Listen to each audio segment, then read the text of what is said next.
我妈大病了一场后变得很奇怪，爸爸打她，我妈给她递菜刀。她笑眯眯地说：“来来来，朝这儿砍，杀了我，你那些侄子、外甥都别想考公。”奶奶嫌我是女孩，打骂我。我妈去我姑姑家门口骂街，我婆婆不争气啊，怎么生了个女儿呢？天生讨人嫌的赔钱货。嫁给村支书的姑姑当场黑了脸。我妈得意洋洋地拉着我，哼着小曲，发起疯的社畜，狗都怕。亲爱的朋友，你有没有过这样的时刻，偶然翻开一本旧书，指尖触到泛黄的纸页，突然就想起某个午后，阳光透过窗棂洒在书籍上，连灰尘都在光束里慢慢飘。那时的时光好像特别慢，慢到能把书中的每一句话都嚼出味道。欢迎来到时光书房，喜欢我的朋友欢迎点击订阅分享。那我们故事开始。我啃着手里的玉米面窝窝头，看着堂哥手里的鸡腿流口水。鸡腿肉掉在桌子上一块，我立马伸手抢过来塞进嘴里。我奶奶的筷子狠狠抽在我手背上，骂道：“讨吃鬼！”就那抹指甲盖大小的鸡腿肉，太香了，香得我觉得窝窝头都不噎嗓子了。我二婶儿看见我嘴馋的模样，骂了句：“真是没教养。”桌上的东西都捡着吃。我二婶儿啊，在县里上过班，讲话总是让人听不懂。教养是啥，我也听不懂。反正看他表情，不是啥好词儿。我没吭声，盯着堂哥手里的鸡腿，心里念叨着他再掉一块。在饭桌上，只有堂哥能吃肉，吃白米饭，而我只能吃窝窝头，配上很咸的白菜帮子。吃完饭，二婶儿抱着堂哥回屋睡觉了。我奶奶瞪着我说：“去洗碗，再摔了碗，明天你就吃猪食。”我低着头莫说话，收拾着碗筷。出了门，我把藏在兜里的一个白面馒头拿出来。馒头是真香啊，我咽了咽口水，忍着不吃。我又从锅里舀了一碗稠粥，偷了一个鸡蛋。端着饭，我去堂屋找我妈。前些天，我爸喝醉酒打了我妈一毒，没想到我妈那个时候竟然怀了身子，流了好多血。她躺在床上烧了好几天了。昨天我去找她，怎么叫都叫不醒她。进了堂屋，我看见我妈坐在炕头，表情呆呆的。走近了，我听见她念叨着：“卧槽，我这是猝死后穿越了。老天爷啊，我这穿的人也太惨了，这记忆里就没有一点好事儿啊。”妈，你咋了？我吓了一跳，赶紧走过去。我妈看着我，忽然抬手摸着我，不停地流泪。她一把抱住我，轻轻说了句：“姐，你安心走，我会照顾好小草的。”一开始我妈抱我抱得很紧，她说完这句话，身子忽然就松软了。我怕她是病得厉害，中了邪，赶紧给她白面馒头。妈，你快吃，吃了有劲儿，病就好了。我妈接过馒头吃了一口，我肚子不争气的响了。我赶紧说：“妈，你吃，我要去捉泥鳅喂鸡了。鸡吃了泥鳅以后下的蛋又大又圆，一天不喂就不行。”我妈揪住我，她仔细看了看我，莫名其妙的就哭出来了。好好一个小姑娘，都快瘦成猴了。她下了土炕，拉着我去了厨房。厨房的碗柜里还有半只鸡，那是我奶奶留给我爸的。我妈拿出鸡，又从米缸里挖了米焖饭，还炒了4个鸡蛋给我，放足了油。我妈骂骂咧咧的，吃他娘的，吃饱了才有力气干架。厨房里冒着香气，我肚子叫唤得越来越厉害了。可是我害怕。妈，我往窗外看了一眼，声音都在发抖。咱们要是偷吃了鸡，爸爸会打死咱们的。我妈莫说话，塞给我筷子，让我吃。我太馋了，也太饿了，莫忍住，跟我妈一起吃起来。真香啊，我原来也能吃上鸡腿啊。油汪汪的鸡腿肉，狠狠咬一口，满嘴都是油。鸡蛋搅拌上大米饭，再淋上一勺鸡汤，香，太香了。好呀，我说烟囱咋冒烟呢？原来是你这个丧门星在偷吃。我奶奶站在厨房门口，扯着嗓子吼道：老大，你媳妇带着这个讨吃鬼在偷吃呢。我看你就是打他打得轻了，才让他胆子这么大。我爸出现了，他看了一眼饭桌，沉着脸抄起了鸡毛掸子，咬牙切齿地说道：好呀，你个懒婆娘，居然敢偷鸡吃，今天不打死你，明天你就敢偷男人了。我怕的腿都在抖，挡着我妈，哭求道：爸，是我要吃的，别打我妈，她经不起打了。我原以为我妈会吓得下跪，哀求我爸，可是我没想到的事情发生了。我妈抄起菜刀塞到我爸手里，她站在院子里扯着脖子吼道：王贵，你别用鸡毛掸子啊，用菜刀，给我个痛快，砍，就朝着脖子砍，杀了我，你那些个好侄子、好外甥都别想考公了。考公这2个字我听懂了，我们这儿的人一旦考上那个公，就能当官，能光宗耀祖。东村一个远方表哥就是考了这个公，他爹妈走路都抬着头，说话都硬气3分。反了你了，我爸手里的菜刀扬了起来。他还没下手呢，我妈把厨房门口的鸡血往身上一泼。他躺在家门口，又哭又闹：杀人了，杀人了，王贵杀人了。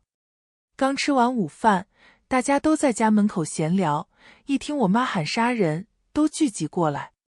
我爸正好举着菜刀冲了出来，所有人都轰的一声炸开了。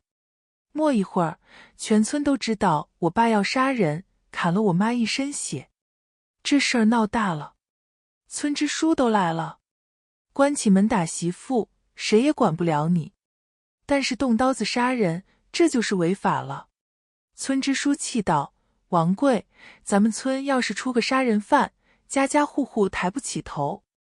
村支书这话讲的没错，好事不出门，坏事传千里。一旦村里出了杀人犯，别人喊我们都是：哦，你是杀人犯村里的。我妈躺在地上，疼得直哼哼。我姑姑也赶来了，急急忙忙地说道：哥，你这是要害死咱们一家子啊。村支书黑了脸说道：淑萍，你要是管不住你哥，惹下这大事儿，咱就离婚。刚刚县里都给我打电话了，问咱们村杀人是咋回事儿。咱们儿子可是在城里念书，坏了他的名声，毁了我这个位置，我跟你们王家人没完。我爸平时就知道动拳头，也没啥脑子辩驳。他急得直嚷嚷：没有啊，我可没有杀他。我奶奶也急了，那刀子是这个疯婆娘自己塞到王贵手里的。我妈哼哼的声音越来越大了：是呀，我疯了，要自己男人砍死自己，这传出去谁信呀？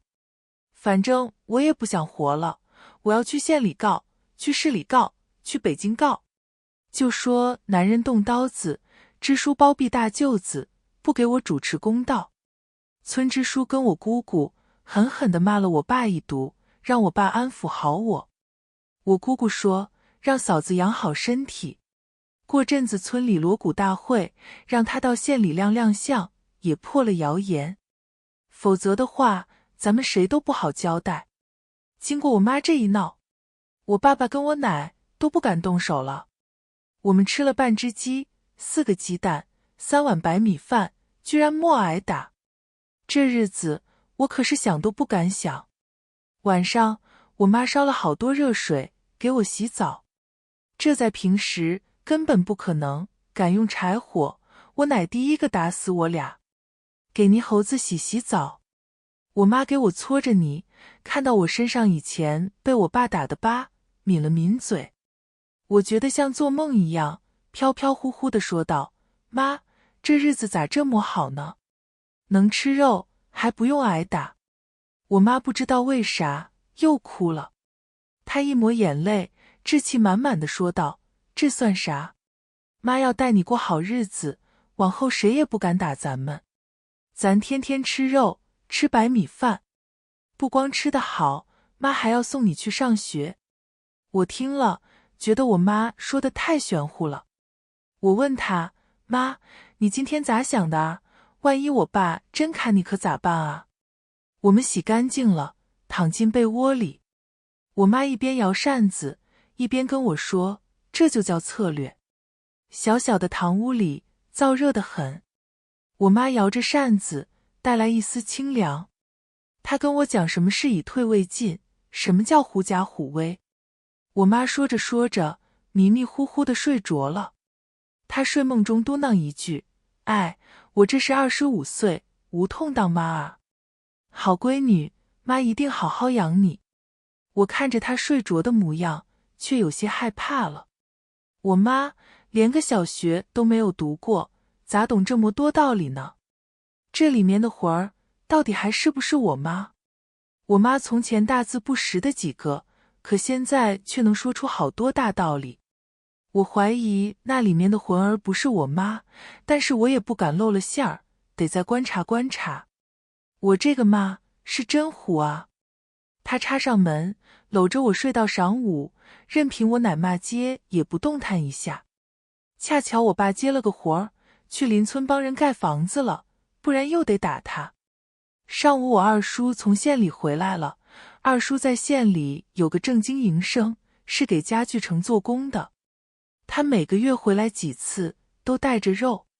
我奶最喜欢二叔，总是夸他长得好，有出息。二叔回来，我奶就催着我妈做饭。我妈嘀咕一句，就是挑软柿子捏。我听了，默默地帮她烧火。在这个家，我二婶儿是不下厨房的，她每天就是看看书，带着我堂哥到处转转。二婶儿原来是县里的人，可惜她爹死得早，他妈重病一场也没了。我二叔命好，娶了二婶儿这个县里人。我私心觉得我二婶儿是瞧不上这个家的。当然，我也不懂她凭啥看不起我们家。毕竟她自己一穷二白的，要钱没钱，干活都不利索，连个鸡都不会喂。我妈嘴上骂我奶，但是干活还是很利索。看她干活的那个架势，我又开始疑心，难不成她还是我妈？只是鬼门关走了一遭，变聪明了。她烧好了一桌子饭菜，我帮她端到了堂屋去。小草，快过来吃。我妈给我盛了满满的白米饭，塞给我筷子。我奶一看，当场就给了我妈一个耳光，骂道：“哪有你这么糟践粮食的？不是还有粗面窝窝头，干啥吃白米饭？”她说着，抢了我的碗，塞给了我堂哥。二叔跟二婶儿低头吃饭，莫说话。堂哥拿了一个猪蹄，美滋滋地啃着，还朝我做鬼脸。我早就习惯了这样的生活，怕我妈再挨打，扯了扯她的衣袖。没想到我妈眉毛一横，笑了：“啥意思啊？小草吃米饭就是浪费粮食。”我奶理直气壮地说道：“咋的？你还跟我摆脸色啊？生了个女娃娃，天生的讨吃鬼，赔钱货。我告诉你，能让你上桌吃饭，就是我们老王家对你的恩德了。”恩德？我妈抓了桌上另外一个大肘子，往我怀里一塞。我傻了，其他人都傻了。我妈站起来，猛地掀了桌子，哗啦啦的，饭菜全都砸在了地上。既然不让我们吃米饭，那你们都别吃。我妈抓住我的胳膊，麻溜的就往外跑。我奶反应过来了，去厨房拿上擀面杖，就追着我妈打。快吃快吃！我妈拉着我一路狂奔，路上催着我啃肘子。村里的人跟看猴儿似的看我们。我一边跑一边啃。这是我长这么大第一次吃猪肘子。我妈煮的肘子放了糖，吃着有淡淡的甜味儿。我不知道为啥，吃着吃着就眼泪就流出来了。这2天我竟然吃了2次肉。你这是口水从眼睛里流出来了。我妈笑话我，给我擦了擦嘴。我呜呜的哭，妈，我奶经常说，吃得越多，死得越快。我吃这么好的肉，是不是快死了啊？听他放屁，他一顿吃2碗饭，咋莫阎王收他呢？我妈骂了一句。转眼间，我们就跑到了我姑姑家。我妈拽着我在泥塘里滚了一圈，往地上一坐，开始嚎啕大哭。我姑姑听见动静出来，她一出门就看见我奶举着擀面杖冲过来，要打我妈。小姑子，这日子没法过了啊！我妈扑过去，抱住我姑姑的腿，生个闺女，没活路啊！咱们整天骂小草是个赔钱货，是个讨吃鬼，一口白米饭都不让吃啊！咱们女人啊，真是命贱。小姑子啊，你说妈也生了你这么个赔钱货，你是不是也不能吃白米饭啊？我妈哭着又对我说，小草，快去你姑厨房瞅瞅，看她是不是天天吃糠野菜，啃黄面窝窝头。满村的人都在围观，大家看好戏一样。让你胡说八道，我打死你这个丧门星！我奶奶气得要打我妈。我脑子一转，扑通一下子倒在了地上，也大哭着，妈，我要死了！都怪我，不该偷吃荤腥。可是我太饿了，我梦里都在啃树皮啊。没想到我哭得太用力，哇的一声吐出来，有肘子，还有我啃的半个窝窝头。我姑姑推搡着我妈，有啥事儿？进屋说。围这么多人干啥呢？村支书的声音传过来，大家立马让出来一条路。我瞄到村支书带着一个男人一个女人走了过来。没法活了，我的小草啊！我妈过来抱住我，哭得歇斯底里，妈带你去城里要饭，也比待在这个家强啊。都说妇女能顶半边天，可是伟人的话被你奶奶当成了屁，你奶奶虐待咱俩啊！你爸才把我打得流产，你奶又不让咱们吃饭，这日子咋过下去吗？小赵，这就是你说的误会。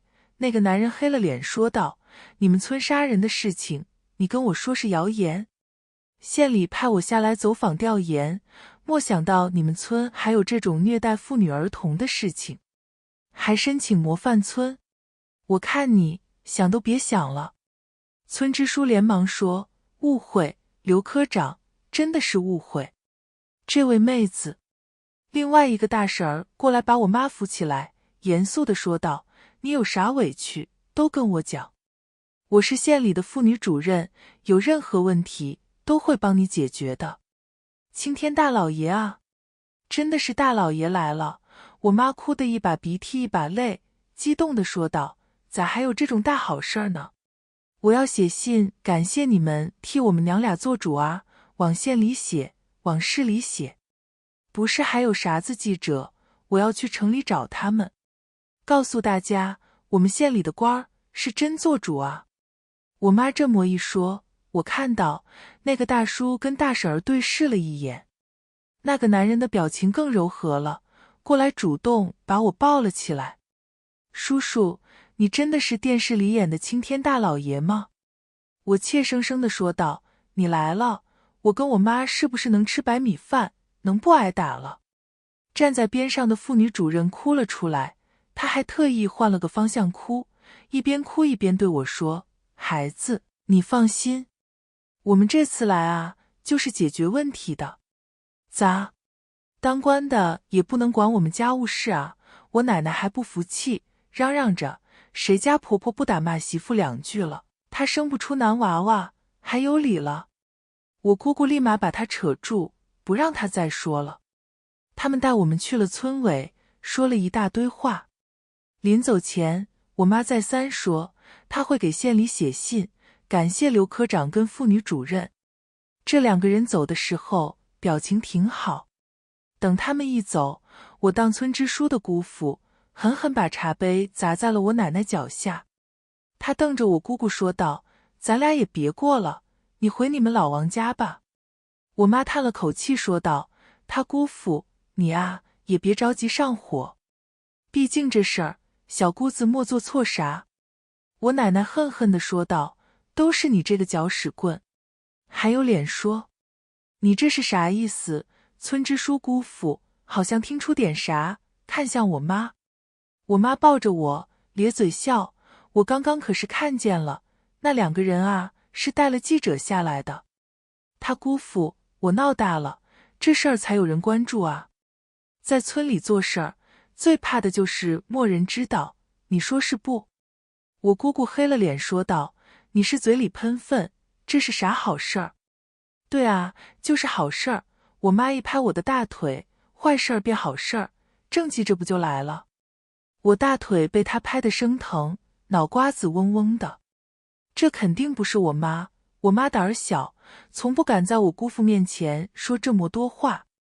我这个假妈也不知道私下里跟我姑父讲了啥，把他哄得团团转。他姑父，你放心，1个月后，县里的表彰信肯定会下来。我妈信誓旦旦地说。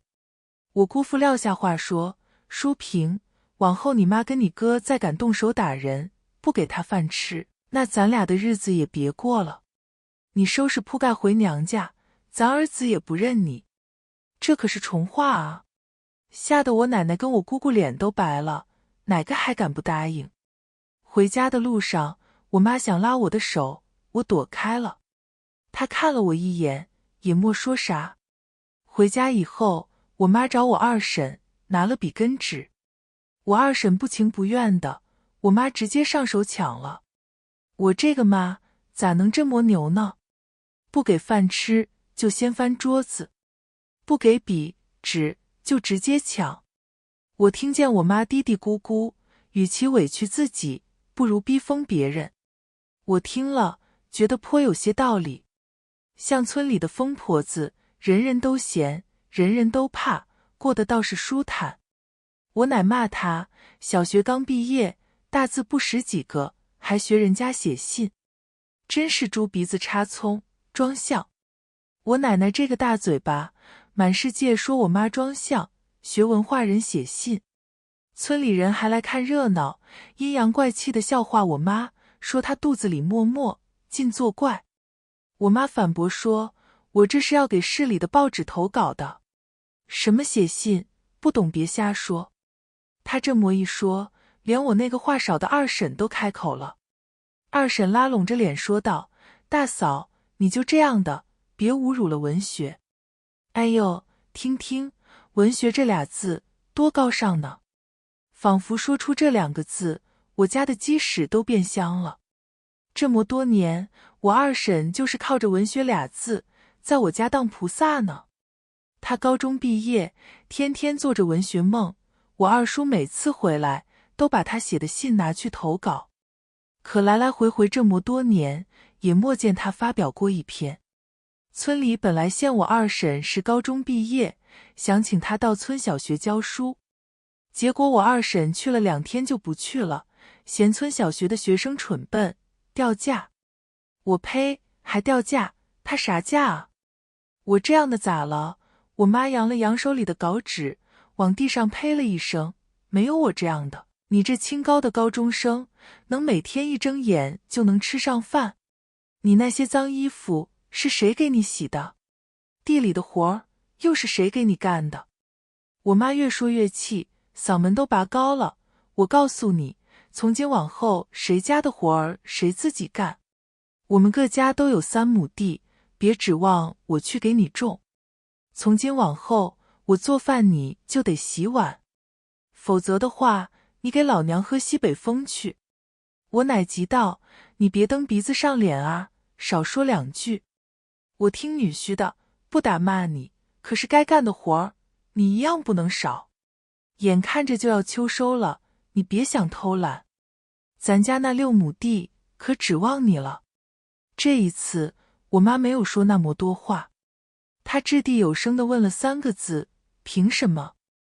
是啊，凭什么？这3个字像是一道惊雷一样，在我脑子里炸开。我妈说的我二婶脸都白了，可我却听着痛快。我二婶嫁进来这8年，就因为二叔在县里干活，就因为他生了个男娃，在家啥也不用干。还有我奶，听说她从前也是干活的一把好手，可现在全指望我妈。播种的时候6亩地啊，我妈一个人从早忙到晚。她在地里忙一天，回家以后连口饭都没有。我奶打麻将不见人影，我二婶关起门来自己吃。至于我那个爸，活着跟死了没甚差别。地里的活儿是一点不干，仗着自己的泥瓦匠手艺，混点烟钱酒钱。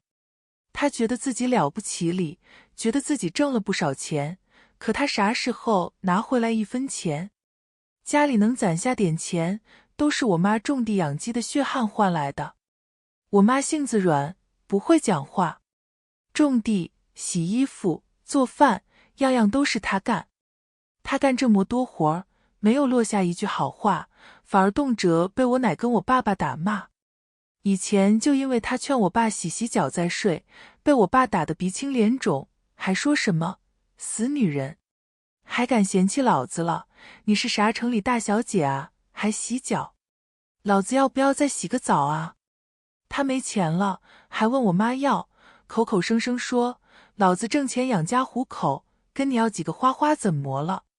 我妈受了那么多罪，今天终于有人替她问了一句：凭什么？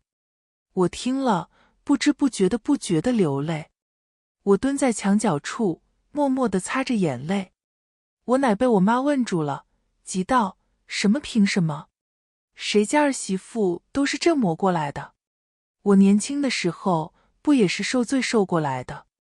我妈走过来，摸了摸我的头，对我奶奶说：谁都是这样过的，但我偏不能这么过，因为我这条命是别人换来的。我如果继续这么窝囊的过下地过下去，对不起那条命。我听了，猛地抬头看向他，他这是啥意思？他这是承认我妈的壳子里换了个人。我妈拉着我去把手里写的东西交给了我姑父，让他寄出去。我姑父一看，脸上就笑了：你这篇稿子写得有觉悟啊。我妈在稿子里夸政策好，县里的关怀到位，村里的干部做实事，才让广大妇女脱离苦难。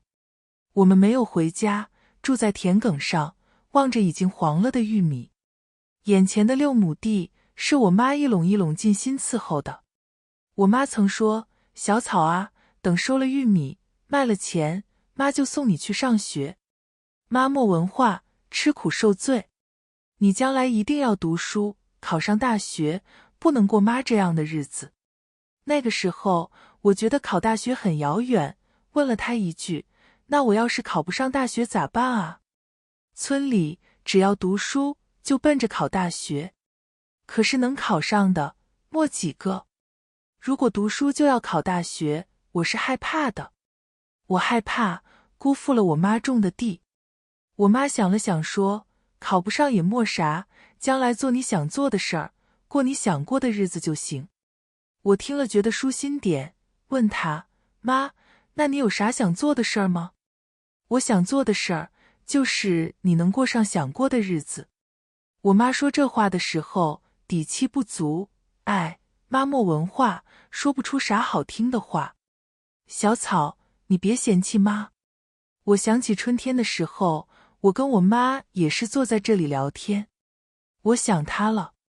我呆呆地流着泪，心口疼。这个假妈能说会道，能让我俩吃饱饭，不挨打。我原先那个妈胆小怕事，紧张起来说话都结巴。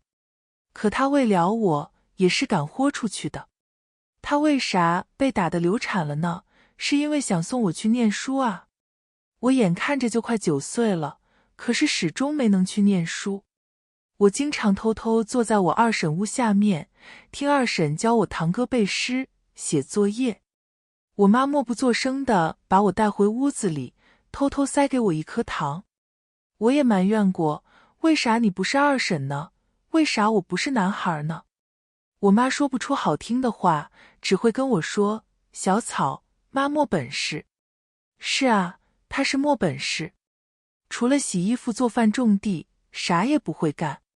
我以前特别想换个妈，可现在真的换了，我又想她。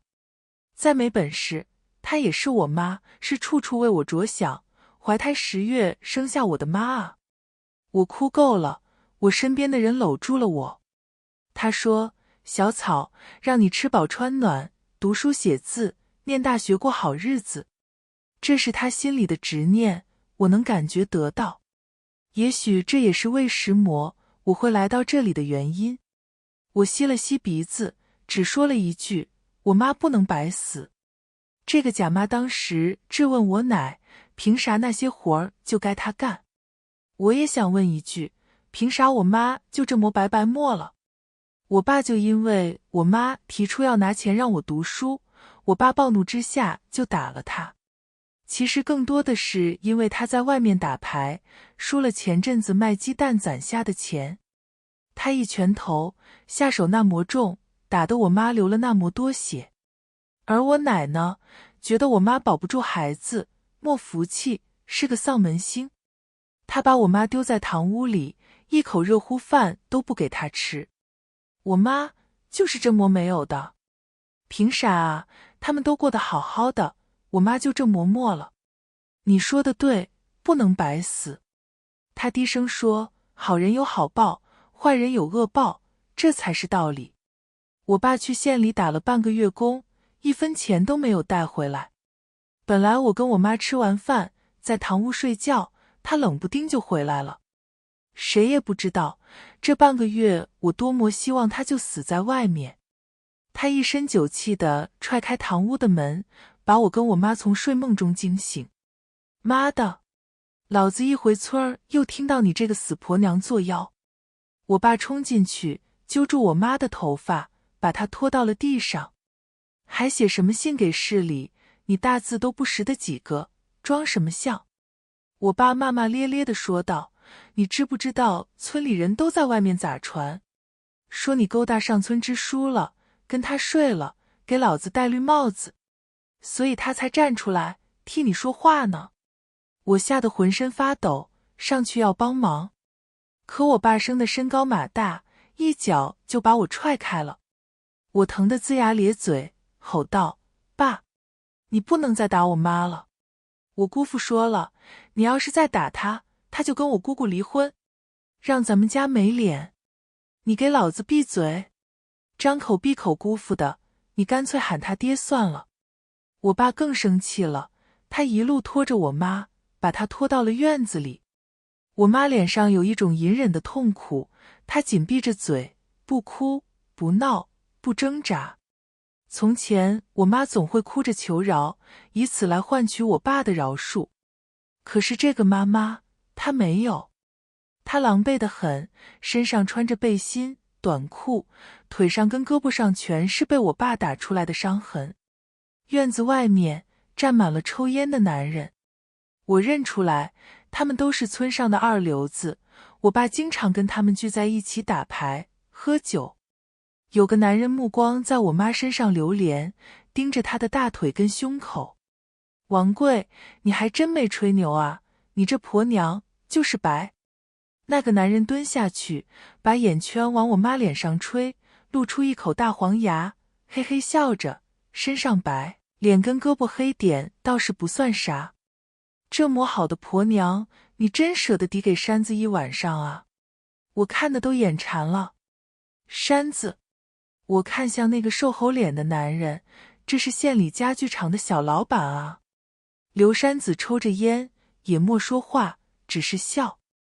这是啥意思？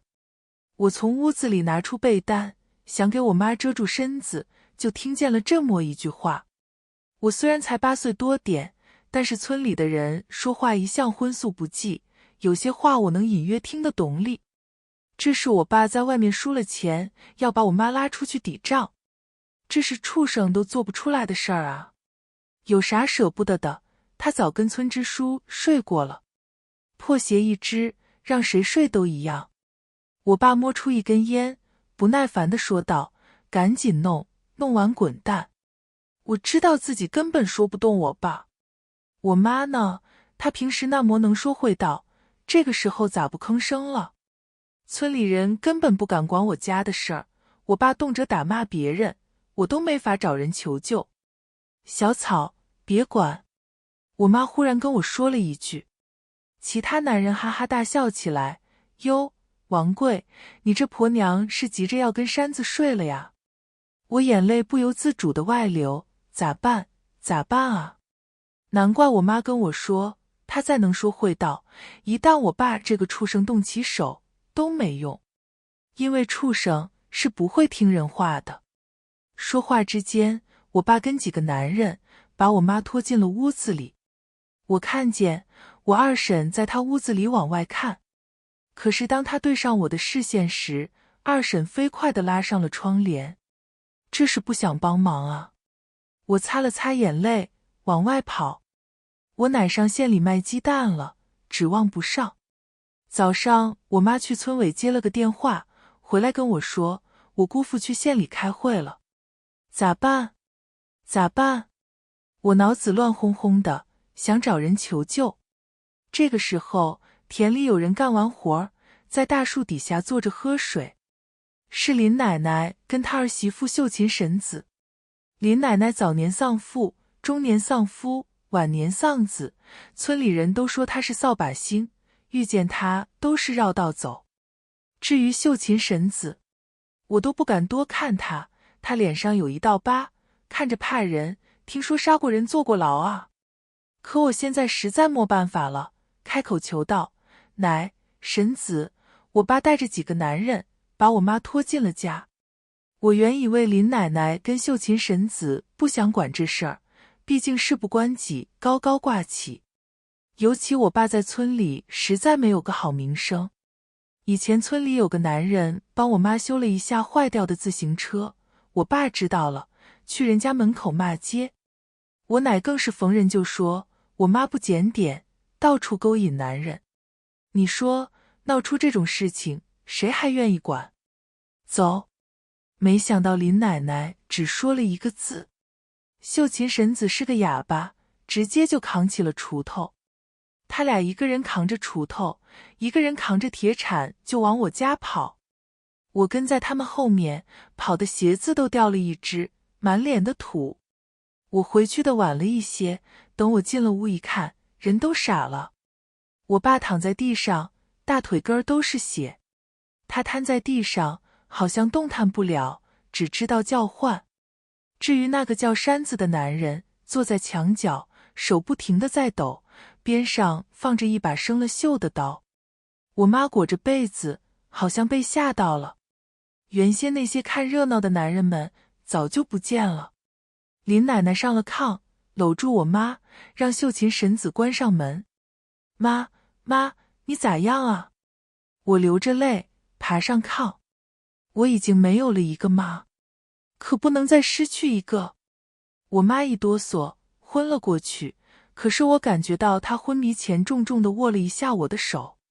我心里莫名就觉得踏实了不少。林奶奶以前是个赤脚医生，她弄了草药，止住了我爸爸的血。她在我爸身上一摸索，就说了一句：“瘫了，就不回来了。”秀琴婶子用绳子拴住了山子，山子已经丢了三魂六魄，嘴上求饶：“别把我送到派出所，我家有钱，我可以赔钱。”而我妈躺在被子里一言不发，她这是遭了大罪啊！我在厨房里煮了红糖鸡蛋水，刚端出来，就看见我奶跟我姑父他们进了门。我奶去县里买鸡蛋，就是我姑父带她去的。我说大白天关着门，是不是现了鬼？我奶一看见我煮红糖水，气道：“原来是有你这个小鬼偷吃。”妈，我姑姑扯了一下我奶的衣袖。村支书姑父脸上喜气洋洋的，手里提着一个装满营养品的网兜。可不是见鬼了，林奶奶从屋子里出来，往地上啐了一声，阴阳怪气地说道：“王贵可是干了一桩光宗耀祖的大好事儿啊！等他们进了屋，看见我爸瘫在床上，我妈躲在秀琴婶子怀里，地上还有个用麻绳捆住的扇子。王贵在外面输了钱，把扇子喊到家里来，让他睡清平抵债。林奶奶三言两语地解释清楚原委，一脸鄙夷地说道：“也不知道这两个畜生为啥在屋子里打了起来，闹成这样。既然村支书来了，你给个主意吧。报警还是私下了事儿？村里很多事情都是关起门自己解决的，很少报警。大家总觉得丑事不能往外传，否则村里的名声坏了，其他村的女孩子不愿意嫁过来，就糟糕了。”那个猴脸一样的山子急了，立马说：“支书，我家在县里有个家具厂，家里有钱啊，只要不报警，啥事儿都好说呢。”村支书莫说话，摸出一根烟，在鼻子上闻着。我姑姑看看这个，看看那个，嘀咕一句：“这可是大丑事儿。”我用勺子喂我妈喝水，她喝了半碗水，脸上才有了点血色。我奶哭天抢地，哭号着：“杀千刀的，咋地把我儿子害成这样啊？林清平，你这个扫把星啊，自从你进门，我家没有一件好事儿啊！找远景，必须找远景，我儿子不能白白受这个罪。”号什么号？村支书一巴掌拍在桌子上，烦闷地说道：“清平刚在妇女报上发了文章，县里专门开会表彰这个事儿。在这个节骨眼上闹出这种伤风败俗的丑事儿，你让我这个支书咋做人？”他看了我姑姑一眼，又看了看我妈，语气缓和了一下，说道：“当然了，清平是苦主，这事儿啊，还得听听他的意思。”我姑姑立马坐在坑边上，拉着我妈的手说道：“嫂子，我哥不是个东西，我们王家对不起你。可是事情既然出了，咱们就得想办法。现在报警，抓了我哥跟山子，又有啥用呢？”他说着说着，叹了口气，再说事情传出去，外人咋看你呢？嫂子，你以前跟分嫂子关系好，她是咋死的，你比谁都清楚。我听了，心里闷闷的。分婶儿咋死的？她是被人逼死的。我姑姑这个时候说这个话，不是往我妈心口捅刀吗？我妈遭了这么大的罪，都是我那个该死的爸害的，我姑姑为啥用这个话点我妈啊？前年的时候，分婶子吊死在了自家房梁上，外面都在传她偷人。她男人在外面打工，回来以后听说这事儿，打了她一毒。村里人又说肯定是偷男人啊，不然她男人干啥打她？好些日子，分婶子一出家门，就有人指指点点的骂她破鞋。那些人说的真真儿的，好像躲在分婶子床底下看见了一样，连带着他儿子都被人骂。他儿子在外面受了气，回家骂他，都是你偷人，给我爸戴绿帽子，所以别人才喊我也中。分婶子急了，吼了一句：“我没偷人，咋说都不信是吧？非得逼死我是不是？”他半夜找了根麻绳，在房梁上吊死了。这件事情我妈也是知晓的。我姑姑现在提分婶子，就是不想让她主张报警哦。我妈靠在秀琴婶子肩膀上，流着泪说：“我晓得老王家要脸，但是这个罪我不能白受。现在王贵瘫了，小草还小，我一个人往后日子咋过啊？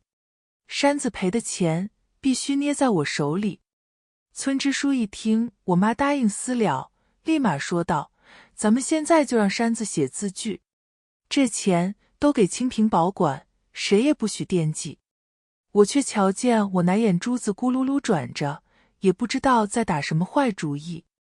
等山子写了字据，这事儿就算是完了。我爸躺在床上，只有上半身能动弹，吃喝拉撒都得要人伺候。我奶倒是心疼他，莫白天莫黑夜的给他喂药喂饭，端屎端尿。过了几天，山子来送那笔钱。我煮了鸡蛋要给我妈吃，走到屋门口，我听到山子跟我妈说话，要我说，还是清平姐你料事如神，知道费了王贵这个窝囊废，王家人也不会说啥子。嫁给这种畜生，真是委屈你了。啥？我妈跟山子竟然私下里有事儿？我站在门口不知所措，心里矛盾得很。没想到我妈早就察觉到我在门口了，打开门把我拽了进去。她把我抱在怀里，给我剥鸡蛋，继续跟山子说话，那批家具卖得咋样？山子嘿嘿一笑，清平姐，要我说，你天生就是干这行的料啊。全卖光了，南方人抢着要呢，又给了一批订单。我傻眼了，咋回事啊？我妈咋还跟山子做起生意了？听他们闲聊，我才知道了原委啊。原来我妈前几趟进县城卖鸡蛋，就认识了山子。山子家有个不大不小的家具城，用料扎实得很，但是销量却不好，不外乎是样式不时兴了。现在的人都知道赶时髦啊。县城里的另外一个家具厂专门请了一个南方设计师过来，挤兑的山子家没法干了。山子脑筋活，不安分，整天想去南方发大财，他老子却是个实实在在的手艺人。山子爸嫌弃南方那些样式中看不中用，一直不想转换思路。可是我妈跟山子一拍即合，出了几款设计图。我妈设计的家具好看又实用，山子直接联系了南方的朋友，往那边卖了。我听着听着，心里想，看来我这个妈以前就是干这行的。山子，我的能力你是看到了。我妈直截了当地说道，那咱们就按照原先说好的，筹资贷款，办公司，开工厂子。山子的眼睛贼亮，特别仗义地说道，姐，我是信你的，你说咋办就咋办。我妈侃侃而谈，说起怎么贷款，办企业，厂子以后咋发展，说着说着，还说家具以后要卖到什么香港、澳门，我听得津津有味。山子叔笑道，姐，你可真敢想，香港、澳门，那可不是咱们的地界，外国人管呢。我妈自信地说道，放心，早晚会回归咱们中国，中国的土地一寸都不能丢。她一边说，一边在纸上写写画画。山子听得特别认真，连连点头，赞同道，姐，你说的是。开放以后，南边的人是越来越有钱了，人家现在都追求那个啥，生活品质。他们谈了足足4个小时，天都黑了。我奶在外面骂起来，死女人，你男人还在呢，你就关起门偷男人了。山子把我妈写的那些东西塞进包里，啧了一声，姐，我先走了。将来啊，我还想娶媳妇，不想坏了名声，哈哈哈。他溜走了。小草，我妈摸住我的头，问我跟山子合谋，害得你爸瘫痪了，你觉不觉得我恶毒？我立刻摇了摇头，他活该。我想了想，握住他的手，犹豫了一下，问他，你以前是不是也遭过难，挨过打？我指的是以前的他，他肯定听懂了。他被我爸打的时候，脸上那种隐忍是演不出来的。我妈沉默了好一会儿，给我讲了一个故事。她说，有个姑娘，她前半辈子过得很不好，生在一个大山里，上面有一个大姐，下面有2个弟弟。她从小吃不饱穿不暖，整天挨打。她从小的愿望就是好好读书，走出大山。她姐为了供她读书，甘愿嫁给了一个瘸子。后来初中毕业，要上高中了，她爹为了给2个弟弟换彩礼钱，逼她嫁人。她的语气非常平静，我听着也莫觉得有啥稀罕，毕竟10里8村多的是这样的女孩子。如果我有个哥哥弟弟，将来也是这样的命运。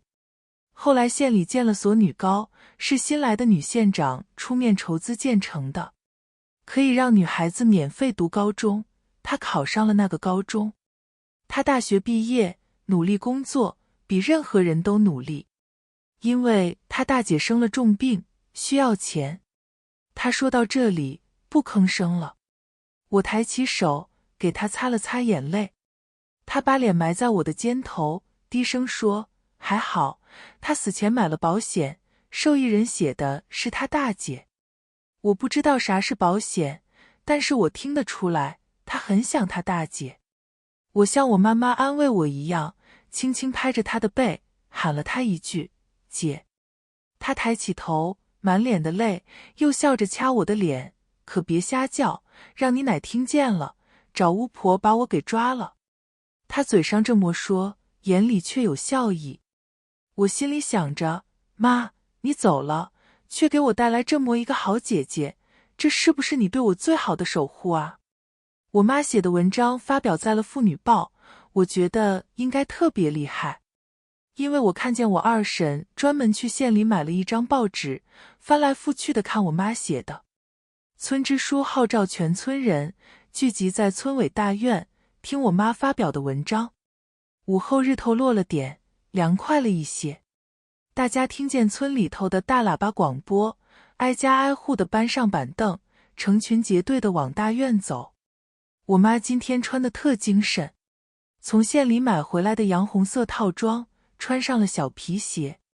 我哪知道她花了这钱，又是好一顿骂，糟蹋钱啊！这些日子，我爸躺在床上，瘦得快成皮包骨头了。老话说，久病床前无孝子。我乃伺候了他一阵子，也懒散起来。可见久病床前，亲娘也变后母。我妈还给我买了一条的确凉的格子裙，给我扎了2小辫儿。这还是我头一次穿裙子，从镜子里一看自己，我愣了愣。哎呀，镜子里那个眼睛乌溜溜的小女孩，竟然是我自己哎！从前我总是挨打挨骂，吃不饱穿不好，走路没精神，拉拢着脑袋，眼神闪躲。可是现在我妈给我勤洗澡，买新衣服，让我吃肉。我跟我妈去县里找山子，也会被当成城里小孩呢。我一出院子，其他村里小孩就围上来，羡慕的想摸我的新衣服。我大大方方的从我的小布包里拿出一把糖，分给大家。有男孩子想抢，我一脚把他踹开，然后先给小女孩分。我妈说了，女孩子要知道爱女孩子，这样大家的日子才更有盼头。一路上，我听到好多人议论我妈，清贫了不得啊，居然还发表了啥文章？可不是，县里都出了表彰，说她是啥子妇女模范。快走走，咱们都去听听她说啥了。等我们到了大院里，板着小板凳坐好，我妈上了台子上，开始讲话。她说，我这篇文章的标题叫《伟大的妇女同志》。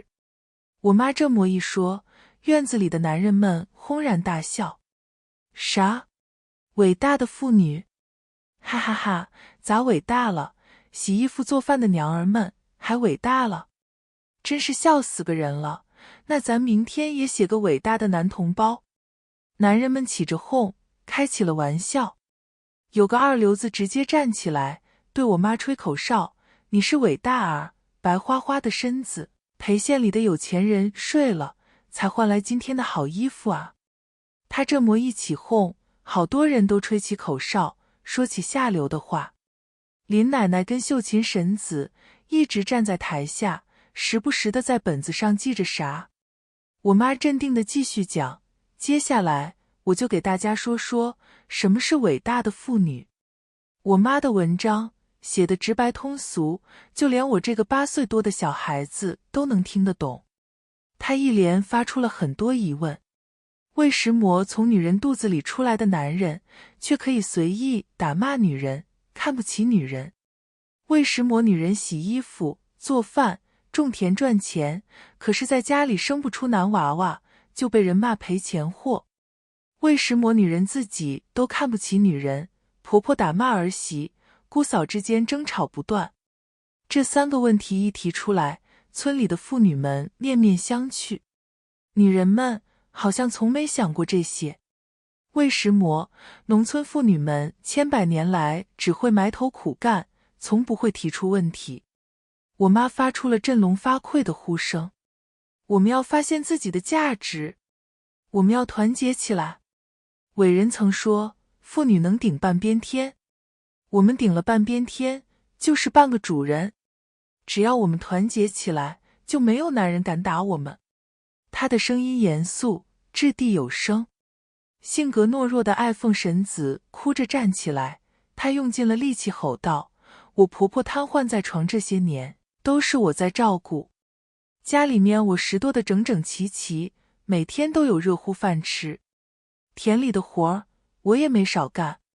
可是我男人总说，男人才是家里的顶梁柱，因为我生了3个女儿，就整天打骂我。没有女人，哪来的男人？脾气火爆的刘寡妇站起来大声说道：咱们样样不比男人差。我男人死了后，我不照样种田养猪，赚钱养孩子？可见没了男人，咱们女人活得照样好。又有个婶子责问她婆婆：你从前也被自己婆婆打骂，自己也苦了大半辈子，为啥现在总在家里挑事儿，欺负我呢？都是女人，何必为难女人？她婆婆被问傻了，讷讷地说道：女人嘛，不都是这么走过来的？我妈把所有的人话听在耳朵里，她严肃地说道：对，一代代女人互相压迫，互相倾轧，可这就是对的吗？这是不对的。女人应该互帮互助，应该团结友爱。女人力气是不大，一个女人打不过一个男人，可是10个女人呢，能不能打得过一个男人？如果一家男人敢动手，其他女人联合起来呢？想得美！我家男人就是打死我，也不能让别的女人打。有个婶子叉着腰，得意地说：我生了3个儿子，可是大功臣。我男人可不打我，不像其他人，命苦哦。院子里的男人们也回过味儿来了，这是撺掇我们不过好日子啊！你这个女人莫安好心。有人嚷嚷着哄着我妈下台，也有人沉默不语，还有人不知道在想什么，一边想一边哭。我拖着脸看着台上的妈，觉得她浑身都在发光。昨晚她搂着我说：小草，中国女性是最伟大、最坚韧的，她们拥有无穷的智慧跟力量，只是很多人被蒙昧了。有些人不让女人读书识字，把她们困在无穷无尽的家务中，困在生儿育女的痛苦中，剥夺了她们思考的能力，让她们变得麻木。其实我们并不比男人差，男人能做到的，我们都能做到，而且可以做得更好。你要相信自己，相信女性力量。我一字一句听在耳朵里，觉得心里头有一种奇妙的感觉。我妈的话像是烙印一样刻在了我心里。我妈说，这是那个女县长去他们村里宣传女校的时候讲的，她一直记了这么多年。自从我妈在村委大院讲了那番话，村里仿佛有什么东西不一样了。经常有村里的妇女来我家找我妈聊天。我二婶现了，嘲讽我妈，那些人书都没读过，你跟他们说什么思想，说什么价值，有用吗？要我说，愚昧的人懂得少，痛苦才会更少。我妈看着他，直截了当地说道：你倒是读过高中，你看不起我们这样没受过教育的基层女性，所以在这个家觉得高人一等，处处压迫我。一提我二婶读过高中这事儿，她脸上那种得意的神色就上来了，自傲地说道：我自然跟你们是不一样的。是，你跟我们不一样。我妈翻了个白眼说道：你精神上跟男人一样。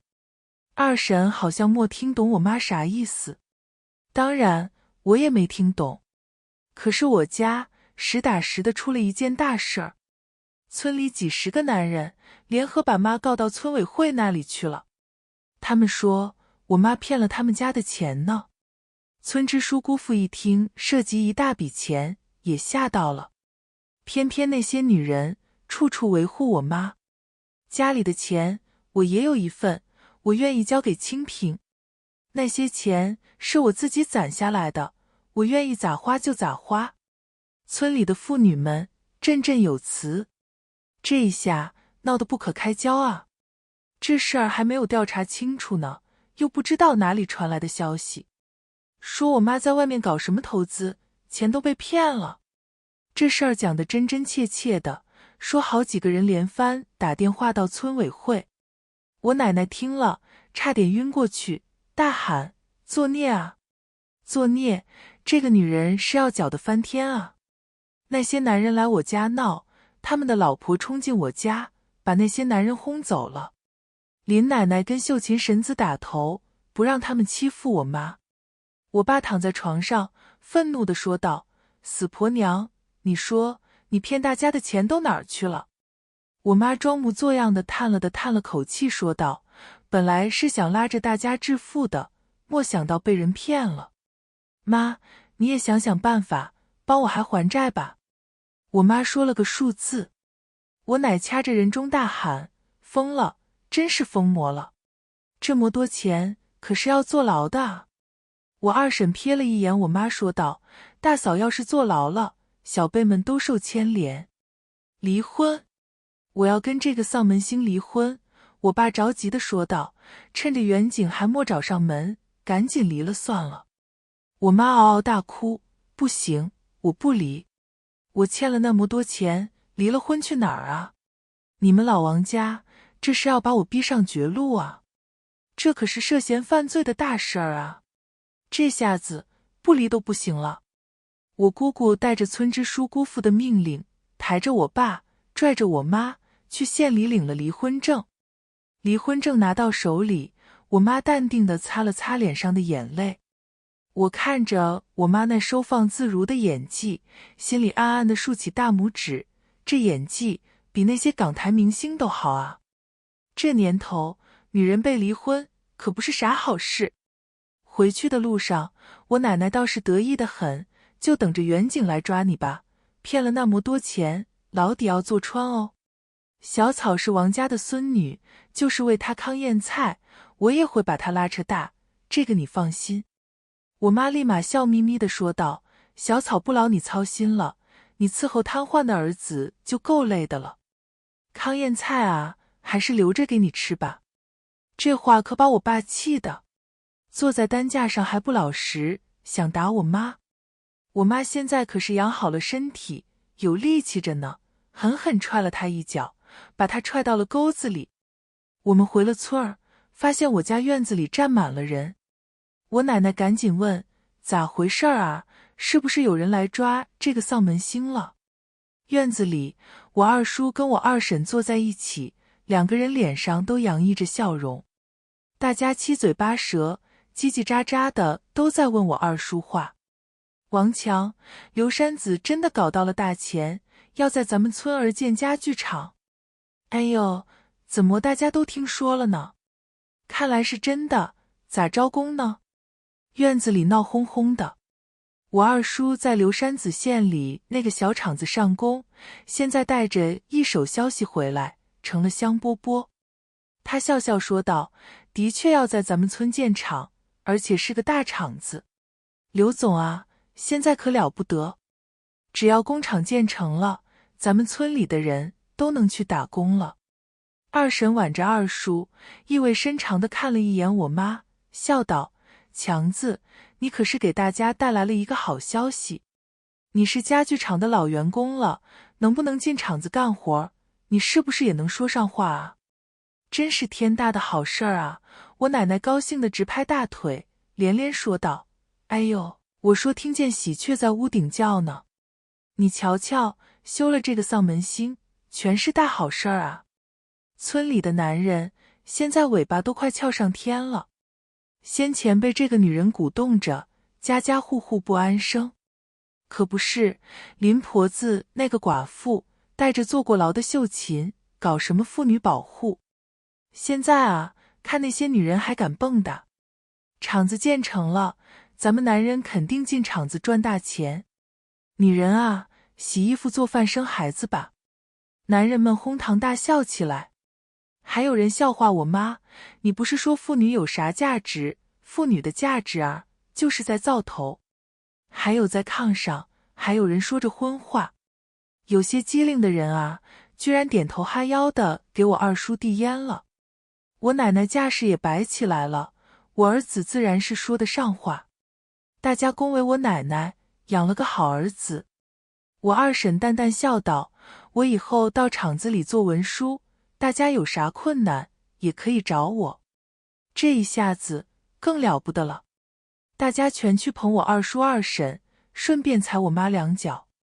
我妈像是看猴一样看着那些奚落她、嘲讽她的男人。就在这个时候，有人大喊一句：山子来了！啥山子啊？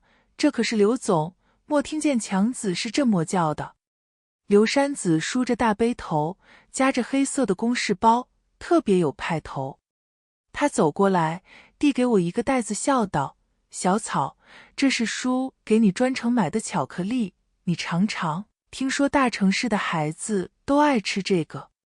我刚要接，我奶奶一把抢过去，一个女孩子咋能吃这么金贵的东西？我二叔连忙站起来说道：刘总，招工的事儿我已经告诉大家了，村里的男人啊，都支持刘总建厂，一定要会好好干的。我妈笑眯眯地看着刘山子。刘山子一下子急了，连忙说道：姐，我可没说要招男人进工厂啊，可能是我说的着急，强子墨迹清楚。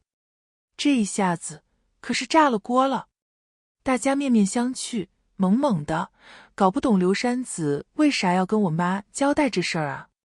我妈牵着我的手站起来，看向那些人，淡淡的说道：厂子是要招工，但是可没说过要招男工。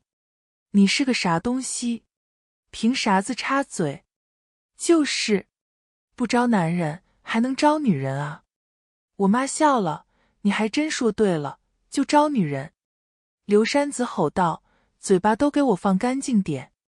清平姐是大老板，惹得她不高兴了，这厂子立马换地方建。靠山靠水有木材的村儿多了去，要不是清平姐发话，我可不是非得选这个善水村儿。我妈竟然是家具厂的大老板，这无疑是个惊雷啊！头一个就是把我奶奶给批的外焦里嫩啊！厂子真的在我们村建起来了，名字就叫做青山家具厂，县里还派了领导下来剪彩。我妈穿着实心的套装，跟刘山子一起剪彩，气派着呢。厂子里的技术工人全都是女工。我妈在村里挑了一批有高中文化、肯吃苦又能干的妇女去学习技术。村子里的妇女们也有力气。林奶奶跟秀琴婶子早就暗暗做过记录了，哪些人适合进厂子，哪些人不行，都标记好了。至于那些男人可以进厂子，可都是临时工，做苦力活的。我妈的厂子办得风生水起，做出来的家具远销全国各地。至于以前我妈集资的那些钱，听说是投到什么股票里，给家具厂积累了原始资金。这是啥意思？我也不懂，反正就是赚钱了。现在人人都知道，我们善水村儿的女人啊，有地位了。林奶奶组织了妇女救援会、妇女学习会。我妈又开了一个厂子，搞藤编家居艺术品。说起藤编，这个我知道，我们这里家家户户都有些藤编的箩筐啥的。这东西虽然精巧耐用，可谁又能想到还能卖钱呢？现在大家有了盼头，卯足劲干活。我妈还专门拿出一笔钱，供妇女们学习手艺，保证人人有饭吃。现在我们村的男人们思想觉悟也高了。以前村里谁家的男人会下灶做饭啊？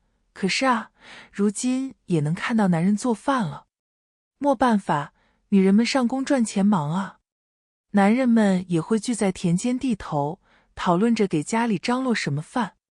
喜欢攀比的男人啊，还要炫耀自己给婆娘做了啥好饭呢。也有男人嫌弃一天到晚洗衣服做饭的累，跟干活种地是不一样的累。这场景可是奇了，从前都是女人们抱怨呢。原来男人做了女人做的活儿，也会变得像女人呢。小草，放假了啊，我奶奶在村头揪住我，走，奶给你炖了大鸡腿，去家里吃。现在全村就属王家过得不好。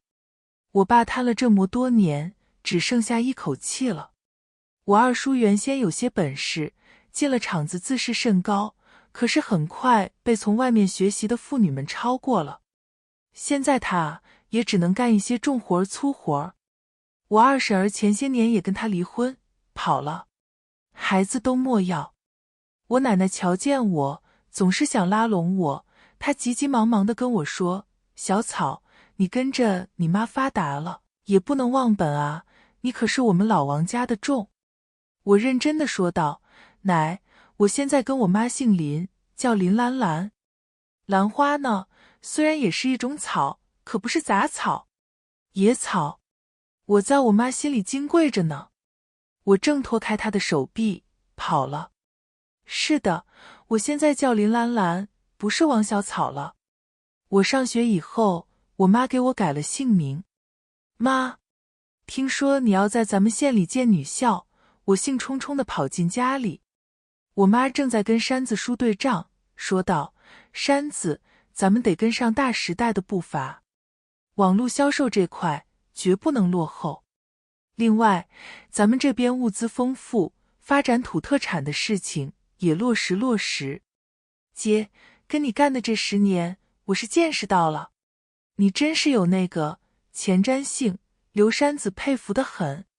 山子叔也是有良心的，跟我妈一起干的这么多年，他俩也没散伙。他私底下说，我妈是个心怀大义的人，越有钱见得越多，越知道跟我妈这样的吃不了亏。你这小耳朵真是灵敏。”我妈抓过我的手，笑道：“县里给了一块地，是要建学校了。”我眼睛一亮，只收女学生。我妈坚定地点头，对。我特别开心地靠在她身边说道：“我们班里眼看着就要高3了，可是有5、6个女同学都退学了，说是家里人逼着打工。那些女同学无一例外，都是家里有哥哥、弟弟的。他们也是穷乡僻壤考出来的，心里再也不甘，可是爹妈不出钱供他们读书，他们也没办法。可是如今我妈建成了女校，虽然救不了所有人，可是我相信星星之火可以燎原，希望的种子早晚会撒遍大地。妈，我以后也要像你这样做一个伟大的人，我立志说道。我考上了大学，大学毕业后又参加了公务员考试，在基层锻炼了很多年，组织上把我派遣到一个叫做龙泉县的地方。龙泉县是出了名的贫困县，也是出了名的重男轻女。我走访了一下，好多地方居然还有婴儿塔，专门遗弃女婴的。在县里3年，我通过招商引资，发展了当地的特色产业。经济景气起来，我联合教育局着手准备建立女校的事情。我始终记得我妈跟我说过的话：“兰兰，女人在这个世界上过得比男人苦。你现在虽然有了一些权利，但是永远不能忘记自己的性别，要为咱们女人谋福利。”建女校的过程中，我走访乡下，遇见了一个女孩。她瘦瘦高高的，眼睛很亮。她是主动找上我的，递上了她这些年的成绩单。这孩子是梳洗过一番的，指甲缝干干净净的，没有一点污泥。阿姨，这是我的成绩单。她满脸渴望地跟我说，我很想去上高中。我把她搂在怀里，温和地问她：“妮子，你跟阿姨说说，你为啥要想上高中？”这孩子看了一眼村委的人，跟我说：“我想好好学习，做个有用的人，报效祖国。”这话听着很排场，很多孩子都这么说。可是这个女孩说着说着，忽然哭了出来：“阿姨，其实我是想考上大学，赚钱，赚很多很多钱，把我大姐接出去。她为了让家里人同意我读初中，嫁给了一个瘸子，整天挨打。前几天还被打得流产了，身子还没好，又得下地干活。书里跟新闻里都说，读书有希望，有前途。我想抓住这个希望，让我大姐过好日子。”村委的人表情有些尴尬：“阿姨，我不明白，为啥男人的日子比女人好过那么多呢？是不是就像我奶奶说的，女人生来蠢笨？她总说我就算是读书，也考不上大学，也赚不到钱。她嘴上说着读书赚钱，说着想要抓住希望，可她的脸上却有着深深的迷惘。一代又一代的女孩子就是在这样的打压下长大的。曾经的我也是。”我想了想，把我妈以前跟我说过的那番话讲给她听：“孩子，中国女性是最伟大、最坚韧的，她们拥有无穷的智慧跟力量，只是很多人被蒙昧了。有些人不让女人读书识字，把她们困在无穷无尽的家务中，困在生儿育女的痛苦中，剥夺了她们思考的能力，让她们变得麻木。其实我们并不比男人差，男人能做到的，我们都能做到，而且可以做得更好。你要相信自己，相信女性力量。”这孩子喃喃着女性力量这4个字，脸上那些迷惘渐渐散开了。“你叫什么名字？”我问他。他说：“林清平。”我听了一愣，笑道：“真有缘分，你跟我妈妈一个名字。”她是一个杰出女性，靠着做家具，帮助了很多女性脱贫脱困。林清平听了，有些向往地说道：“我将来也要做家具相关的工作，向您的妈妈学习。”“那你努力哦，阿姨希望能在女校的考场上看见你的身影。”我给她加油打气。忙完了一天的工作，我连夜坐车回了我家，因为今天是2个日子，我一个妈的忌日，另一个妈妈的生日。回到家以后，我把今天的见闻讲给我妈听，她听着听着流起了眼泪。我吓了一跳，赶紧问她咋了。我妈泪流满面地说道：“兰兰，那个叫林清平的小女孩就是我。”难怪我妈鼓励我去龙泉县工作，原来还藏着这样一桩缘分。一阵飓风穿越时空，刮来了前所未有的希望。一个叫王小草的女孩子重获新生，一个叫林清平的女孩子带来希望。女性力量生生不息。今天的时光书房之旅到这里就暂告一段落了。下一期我们会带着新的时光之书与你相遇，可能是关于老上海的弄堂故事，也可能是藏在经典名著里的岁月细节。记得常回来看看，时光书房永远在这里，陪你在文字里与时光温柔相拥。咱们下期见。